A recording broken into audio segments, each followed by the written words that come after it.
ന്യൂനപക്ഷങ്ങൾക്കെതിരായ ആക്രമണങ്ങൾക്കെതിരെ ദീപികയിൽ മുഖപ്രസംഗം. ഗ്രഹാം സ്റ്റെയിൻസിനെ ചുട്ടുകൊന്നതിന്റെ 25ാം വാർഷികം അനുസ്മരിച്ചാണ് മുഖപ്രസംഗം. രക്ഷകരായി വരുന്നവർ ഉത്തരേന്ത്യയിൽ ക്രൈസ്തവരെ ദ്രോഹിക്കുന്നവരുടെ ഭാഗം എന്ന് വിമർശനം. ഇത് തിരിച്ചറിയാനുള്ള സാക്ഷരത ന്യൂനപക്ഷങ്ങൾക്കുണ്ടെന്നും മുഖപ്രസംഗം വ്യക്തമാക്കുന്നു. കോട്ടയത്ത് നിന്ന് ടോബി ജോൺസൺ കൂടുതൽ വിവരങ്ങളുമായി ചേരുന്നു.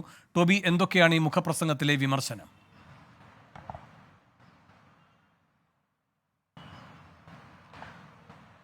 വേണു, കഴിഞ്ഞ ദിവസമാണ് നമ്മൾ BJPക്കെതിരെ ദീപിക പത്രത്തിൽ ലേഖനം വന്ന വാർത്ത നമ്മൾ കണ്ടതാണ്. അതിന് പിന്നാലെയാണ് ഇപ്പോൾ വീണ്ടും ഇത്തരത്തിൽ BJPക്കെതിരെയും അതുപോലെ തന്നെ ചില ഹിന്ദു തീവ്ര സംഘടനകൾ നടത്തുന്ന ക്രൈസ്തവ വേട്ടകൾക്കെതിരെ അല്ലെങ്കിൽ ന്യൂനപക്ഷ വേട്ടകൾക്കെതിരെയും ഉള്ള ഒരു ലേഖനം അല്ലെങ്കിൽ മുഖപ്രസംഗം എന്ന രീതിയിൽ തന്നെ ഇത് വന്നിരിക്കുന്നത്.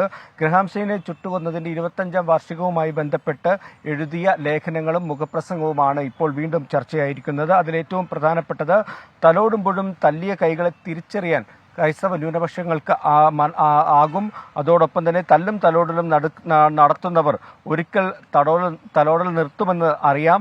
രക്ഷകരായി വരുന്നവർ ഉത്തരേന്ത്യയിൽ ക്രൈസ്തവരെ ദ്രോഹിക്കുന്നവരുടെ ഭാഗമായി നിൽക്കുന്നവരാണ് എന്നതടക്കമുള്ള കാര്യങ്ങൾ ക്രൈസ്തവ സമൂഹത്തിന് അറിയാം, അല്ലെങ്കിൽ ന്യൂനപക്ഷങ്ങൾക്ക് ഇത് തിരിച്ചറിയാനുള്ള സാക്ഷരതയുണ്ട് എന്നുള്ള കാര്യങ്ങളെല്ലാം പറഞ്ഞുകൊണ്ടാണ് ഒരു വിമർശം ഇപ്പോൾ ദീപിക പത്രത്തിൽ വന്നിരിക്കുന്നത്. എന്തായാലും കഴിഞ്ഞിടയ്ക്ക് വന്ന അതേ ലേഖനത്തിന് സമാനമായ രീതിയിലുള്ള വിമർശനങ്ങൾ തന്നെയാണ് ഇപ്പോൾ ദീപികയുടെ എഡിറ്റോറിയലിലും മുഖപ്രസംഗത്തിലും ഉള്ളത്.